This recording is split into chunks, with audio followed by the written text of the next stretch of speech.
نسمع. انما قلبي متوغوش. ليه متوغوش؟ احنا عندنا طبع كده ان احنا. السلام عليكم ورحمة الله وبركاته، متابعي الأهلي نادي القرن في كل مكان، أهلا ومرحبا بكم.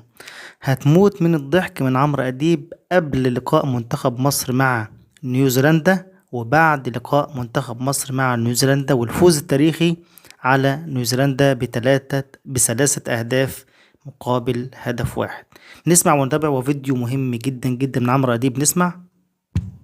تشوف تأثير الكورة على المصريين. لو كان الدولار نزل وبقى ب5 جنيه ما كانش هيبقى فيه الفرحة دي ولا الارتياح ده ولا المزاج ده ولا الجمال ده ولا الحلاوة دي ولا السهرة دي ولا الصباحية دي. ما حدث فجر اليوم تاريخي ملحمي خرافي. حط اي يه في الاخر وقول زي ما انت عايز. هناك امرين مهمين يجب ان نتحدث فيهم، وهتكلم على الماتش بعدين. انما في حالتين انا ضدهم من الاول كده. الحالة الاولى الناس اللي بعد ما الماتش خلص على طول موضوع ايران بقى ده واحنا جايين تاني ولا اول ولا تالت هنلاعب باراجواي ولا فراواي ولا. يا راجل ده انت قبليها ب40 دقيقة بتعيط على الماتش وفي ناس نامت. يعني انت قبليها ب40 دقيقة اما كانت مصر مغلوبة 1-0 حضرتك قلت المدام ايه؟ خلاص يا فكيها بقى مفيش فايدة انا داخل انام. فلما الشباب وابناء مصر وابطالها وديناصوراتها واسودها يعملوا الانجاز ده، لو سمحت هو ده ارجوك مش وقته، استنى شويه اطنديه. انتظر ما تقعدش تقول لي وده بقى يودينا فين. ابلع ريقك ده انت ما كنتش مصدق نفسك. فعلا ابلع ريقك ده انت ما كنتش مصدق ان المنتخب الوطني عمل كده في نيوزيلندا. منتخب مصر حسام حسن ورجالته عملوا المستحيل اللي ما اتعملش من حوالي 90 سنة.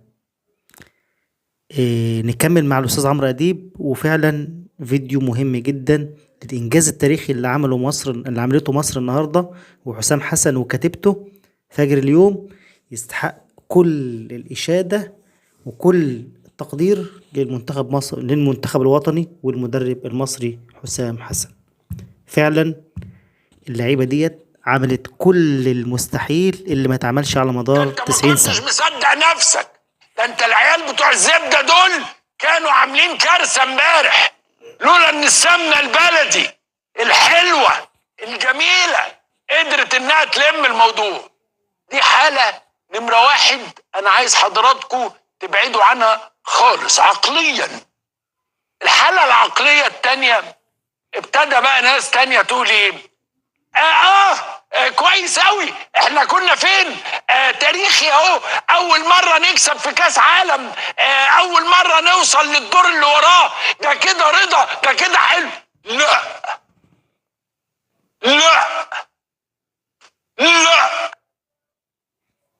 لا فعلا لسه المباراة ما خلصتش، احنا هنلعب ونكمل لحد اخر نفس.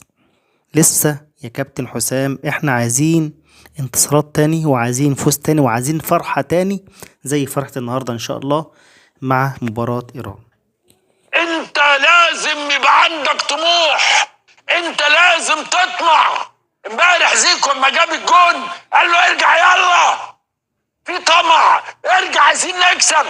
انا مش قاعد اتعادل، انا مش هنزل لعيبه تقف ورا اعملوا حيطه يا ولد علشان اطلع متعادل.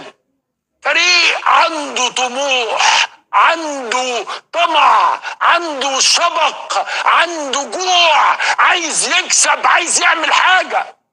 بلاش تقولوا حكايه الحمد لله. ده كده هو ده. فعلا بلاش حد يقول كفاية، احنا لسه مكملين وان شاء الله. سبق عنده جوع، عايز يكسب، عايز يعمل حاجة. بلاش تقولوا حكاية الحمد لله. ده كده هو ده بركة، واحنا كنا هنعمل. مفيش بركة، مفيش بركة. الواد امبارح كان عنده ارتجاج في المخ، ارتجاج، ما كانش عايز يخرج، عايز يكمل للآخر. فلو سمحتم الحالة دي ابعدوا عنها تماما. حالة كويس، هو مش عارف ايه، يعني ده هو حد كان يطول، احنا كنا فين؟ لا، ده جيل ذهبي، جيل تاريخي. لم يظهر جيل في مصر زي الجيل ده. مش انا اللي بقول، النتائج بتقول.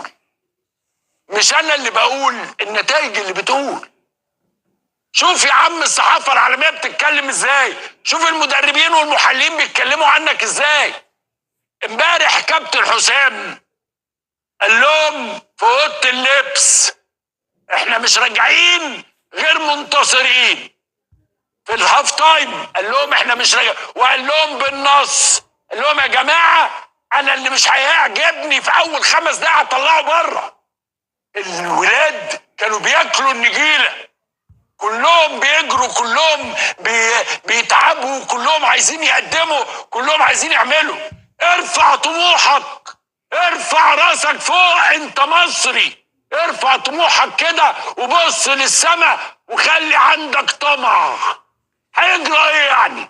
ما انت حققت التاريخي خلاص. هو انت عملت اللي محدش عمله، واسطورة مجدي عبد الغني انتهت للابد. والفصول البايخة اللي عملها فينا المنتخب، انا راجل عندي 60 سنة النهاردة، منهم 50 فصول بايخة في كاس عالم. يا ما بتوصلش يا بتوصل وتتنيل ويقول لك التمثيل مشرف. طب انت خسران ايه؟ اطمع، اطمع زي ما المغاربة طمعانين. اطمع يا عمي، ده كاس فرصة وكاس اوكازيون. فمحدش يقلل من عزيمة الولاد، محدش يبعت لهم مسجات انه كده كويس قوي وحن بتاع وناخد المكافأة اللي قالوا لنا عليها بعد. الناس اللي في الشارع ديت المصريين اللي عملوا غزو لفانكوفر في كندا عملوا شيء مرعب. قالوا احنا مصريين بنعشق البلد، بنحب الكورة. انا عايزك تشوف بس الكورة عملت ايه في مزاج الناس، عملت ايه للشباب. انا في عيال صغيرة ما كانوش شافوا حاجة وكان عندهم الحالة بتاع يا انكل عمرو ما هتعرف هم يعني هيعملوا ايه؟ لا هيعملوا.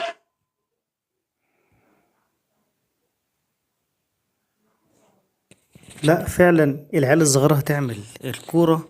فعلا أثرت في كل المصريين وكل المحبين للوطن المصري والكرة المصرية. النهاردة فجر اليوم حصل معجزة رياضية تاريخية ما حصلتش قبل كده في الرياضة المصرية.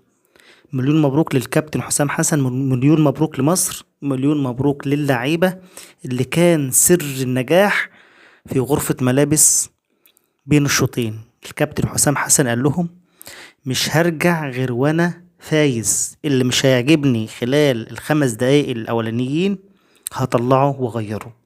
كان الاصرار والعزيمة والكفاح من اللعيبة هو كان سر النجاح، وكان هو سر النصر، هو سر النصر.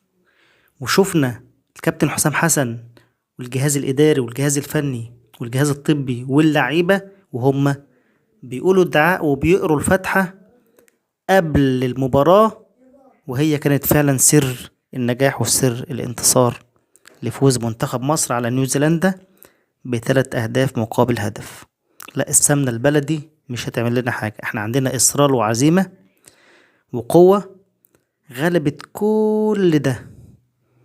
مليون مبروك للمنتخب الوطني مرة تانية، ولو عجبك الفيديو اعمل لايك وشير، وما تنساش تشترك في القناة وتفعل الجرس، وننتظر مباراة مصر وإيران، وإن شاء الله نكسب ونعبر للدور 32 ونفرح كل المصريين وكل محبين مصر والمنتخب الوطني في كل مكان. شكرا.